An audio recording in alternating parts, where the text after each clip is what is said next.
संसार असार है,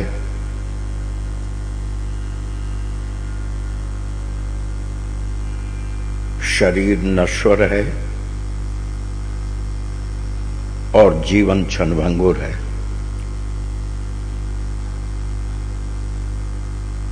इसलिए ग्रंथों का कहना है, संतों का मानना है, शास्त्रों का ये मत है कि कर ले सो काम और भज ले सो राम।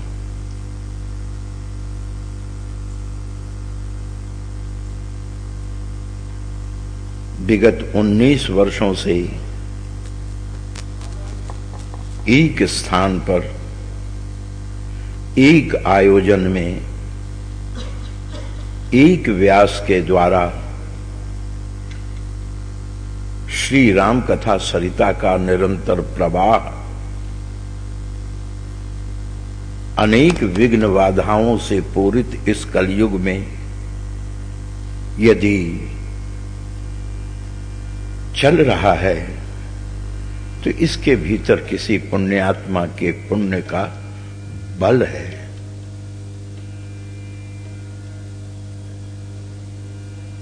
प्रातःकालीन सत्संग में इस वर्ष आप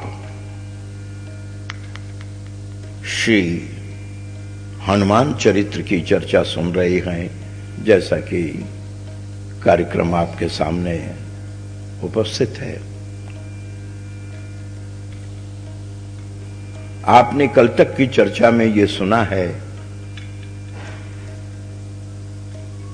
भगवान राम से परिचय होने के बाद उनके चरणों में नतमस्तक होकर और प्रभु की कृपा का पात्र होकर श्री हनुमान भगवान राम से आग्रह करते गए कि आप वानर राज सुग्रीव से मैत्री कीजिए, यानी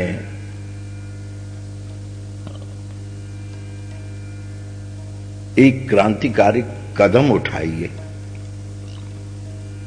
आप अकेले कब तक सीता की तलाश करते रहेंगे?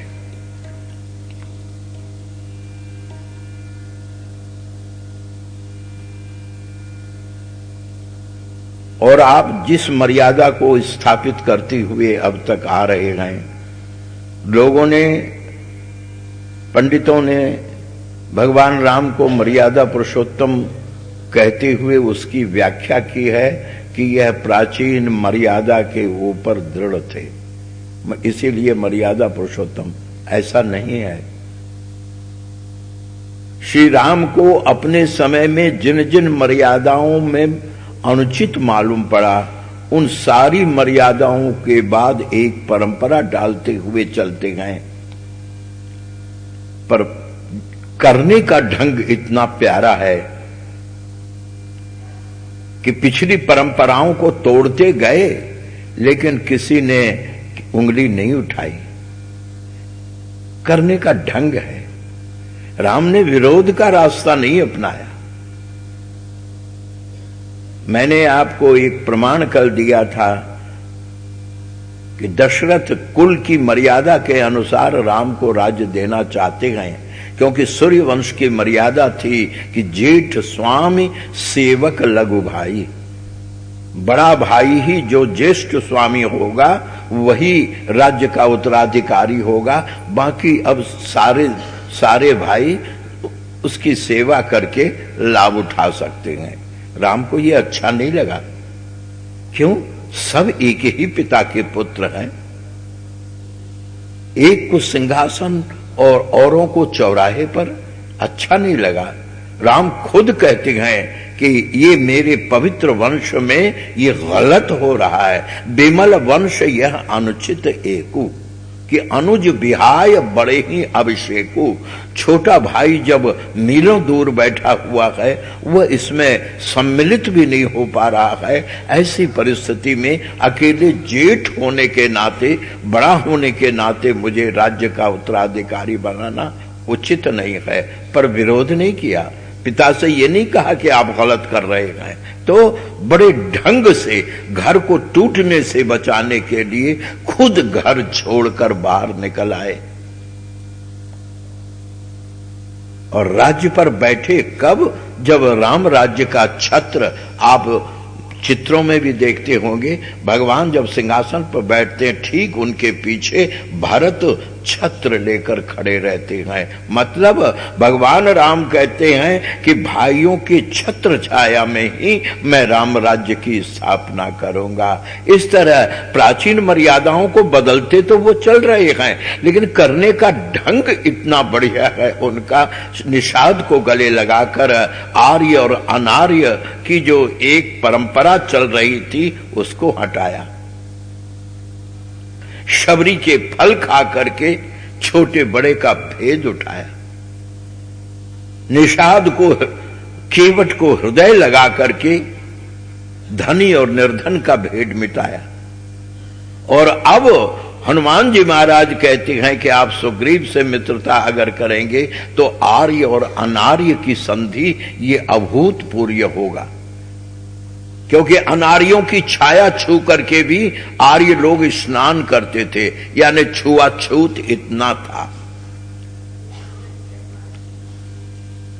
इतना छुआछूत।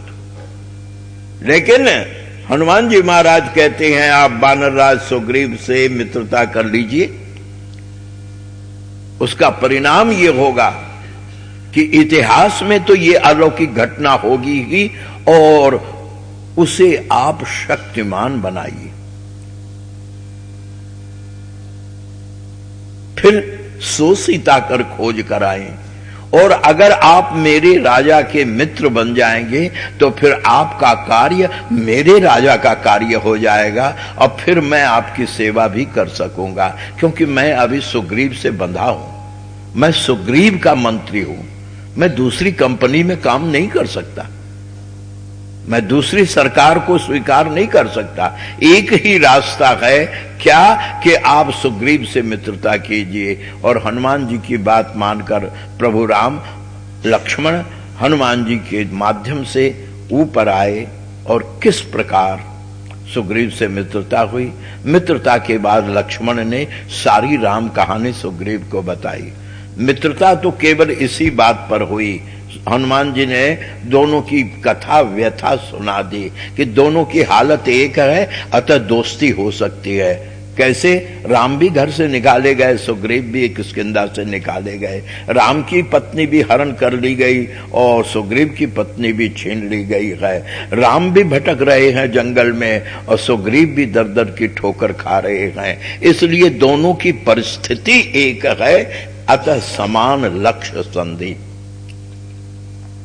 बराबर का लक्ष्य होने। आजकल भी ये राजनीतिक पार्टी लोग गठबंधन करते हैं समान लक्ष्य को लेकर, कॉमन मिनिमम प्रोग्राम को लेकर, लेकिन भगवान राम और सुग्रीव की ये मित्रता जो है वो समान लक्ष्य संधि है। गोस्वामी तुलसीदास जी कहते हैं, राम को सीता के विरह में दुखी देखकर सुग्रीव ने कहा, प्रभु एक घटना है, शायद आप इससे कुछ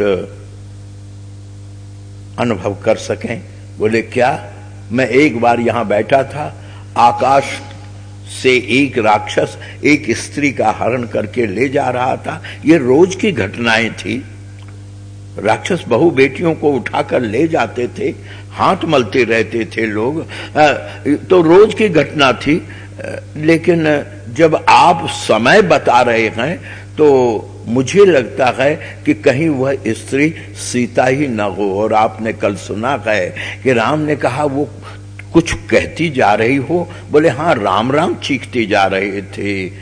भगवान राम ने कहा, क्या तुम उनके फेंके गए वस्त्र आभूषण दिखा सकते हो? दिखाया, पहचाना, दुखी होने लगे। तो सुग्रीव ने मित्र धर्म का पालन करते हुए कहा, प्रभु अब हम मित्र हैं, आपका दुख मेरा दुख है, वादा करता हूं क्या, सब प्रकार करिहों सेवकाई, जेहि विधि मिलहि जानकी। मैं हर कोशिश वो करूंगा, कंधे से कंधा मिलाकर आपका साथ दूंगा। आखिर मैं मित्र हूं, जिस तरह जानकी पुनः आपको प्राप्त हो जाए। अभी इसने केवल कमिट किया है, थोड़ा ध्यान से सुनना। अभी किया कराया कुछ नहीं है, केवल सुग्रीव ने धैर्य देते हुए राम को कह सुग्रीव सुनौ रघुवीरा तजौ सोच आनौ मन धीरा सब प्रकार करिहों सेवकाई जय विधि मिलहि जानकी आई। बस इतना सुनते ही बड़प्पन तो इसे कहते गए। तुम तो करोगे ना, हाँ पहले तुम ये बताओ कि तुम्हारी ये हालत क्यों है। कारण कवन बसौ बन मोह कहो सुग्रीव। और सुग्रीव ने अपनी दुख भरी राम कहानी किस प्रकार राम को सुनाई और राम उत्तेजित होकर के दोनों भुजा उठाकर प्रण करते हैं कि सुन सुग्रीव मैं मारी हूं बाली ही एक ही बाण, दूसरा बाण नहीं लूंगा, एक बाण में उसे मारकर ब्रह्म रुद्र शरणागत गए न उबरहि प्राण। चाहे वो ब्रह्मा की शरण में भी क्यों न चला जाए, चाहे शंकर की शरण में भी क्यों न चला जाए। एक बात ध्यान रखिए, तीन हैं ब्रह्मा विष्णु और महेश। राम जी कहते हैं ब्रह्मा की शरण में जाए शंकर की शरण में जाए तो भी नहीं छोड़ूंगा, लेकिन अपने को बचा के रखते हैं। ये नहीं कहा कि तीनों की शरण में जाए तो नहीं छोड़ूंगा, यानी अगर मेरी शरण में आ गया तो फिर बात और हो जाएगी। लेकिन ऐसा कुछ हुआ नहीं। सुग्रीव से प्रभु कहते हैं ये फिक्र मत करो, सखा सोच त्यागौ बल मोरे। अब जरा ध्यान से सुनिएगा आज का प्रसंग। भगवान राम कहते हैं कि सखा सोच त्यागहु बल मोरे। मैं देख रहा हूं कि तुम्हारा काम करने में मेरा काफी नुकसान है, लेकिन फिर भी जब मित्र हो गए हैं तो चाहे मुझे नुकसान भी क्यों न उठाना पड़े, लेकिन अब चिंता मत करो। सखा सोच त्यागहु बल मोरे सब विधि घटव। मैं जानता हूं मैं हर तरह से घट जाऊंगा। अब तक जो मेरी कीर्ति मर्यादा की है उसमें एक दाग लग जाएगा, मानता हूं, लेकिन फिर भी दोस्ती के कारण सखा सोच त्यागहु बल मोरे सब विधि घटव काज मैं तोरे। सुग्रीव कहते हैं आपका क्या बनेगा ये तो मैं नहीं जानता हूं, लेकिन आप कह रहे हैं कि सोच त्यागहु, कैसे त्यागहु? क्यों? आप अपना बल कह रहे हैं कि सखा सोच त्यागहु बल मोरे, आपका बल है ना। हाँ तो कह सुग्रीव सुनहु रघुवीरा, आपका तो बल है, पर बाली महाबल। बल के कहने पर महाबली की चिंता कैसे छोड़ दूं?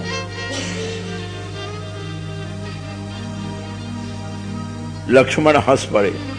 लक्ष्मण बोले तुम्हें कैसे भरोसा होगा कि सुग्रीव और बाली के महाबल से राम का बल अधिक है? बोले एक रास्ता है। क्या? दुंदुभियों की अस्थियां पड़ी हैं। दुंदुभी राक्षस को बाली ने जब मारा था तो उसका कंकाल पड़ा हुआ है, और ये 7 ताल के वृक्ष हैं जो वृत्ताकार हैं, सर्किल में हैं। सीधी लाइन में हो तो एक बाण से मारा जा सकता है, लेकिन ये 7 ताल के वृक्ष गोलाई में वृत्ताकार में है। तो जो व्यक्ति अपने पांव के अंगूठे से दुंदुभी की अस्थि को उछाल करके फेंक देगा, क्योंकि बाली ने मारकर इसे फेंका था यहां, तो इसकी अस्थि कंकाल को जो अंगूठे से उछाल कर फेंक देगा और 7 ताल के वृक्ष को एक बाण से जो बेंधने की ताकत रखेगा वही बाली पर विजय प्राप्त कर सकता है। ऐसा ऋषियों का वरदान है। सुनते ही भगवान राम ने कोई जवाब नहीं दिया। तब कहते हैं दुंदुभी अस्थि ताल दिखराए, बिन प्रयास रघुनाथ ढहाए। बिन प्रयास यानी राम को दुंदुभी की अस्थियों को अंगूठे से उछालने में, या सातों ताल के वृक्ष को एक ही बाण से, क्यों? इसलिए कि राम के बाण अमोघ थे। विश्वामित्र ने जो विद्या दी थी उसके बल पर राम अपने बाण से मन चाहा, अमोघ माने इच्छा अनुसार, मन चाहा काम ले सकते थे। तो एक ही बाण से राम ने सातों ताल के वृक्षों को भी गिराया और अंगूठे से दुंदुभी की अस्थियों को भी उछाला। सुग्रीव देखकर सोचता है, क्या बाली का तो महाबल है, लेकिन ये तो देखी अमित बल, इनके बल की तो कोई तुलना ही नहीं। तब देखी अमित बल बाढ़ी प्रीति, एक शब्द पर ध्यान दीजिएगा कि बाली बधव इन भई परतीति। अब सुग्रीव को प्रतीति यानी विश्वास हो गया कि ये जरूर बाली को मारेंगे। क्यों? बाली का महाबल, पर ये तो अमित बल। अब देखो, मैंने कल कहा था कि ये सुग्रीव बेहद कमजोर आदमी है, पक्का दुनियादार है। ये तो हनुमान जी की कृपा है कि उन्होंने इसे राम से जोड़ दिया और राम से दोस्ती करा दी, और दोस्ती के कारण राम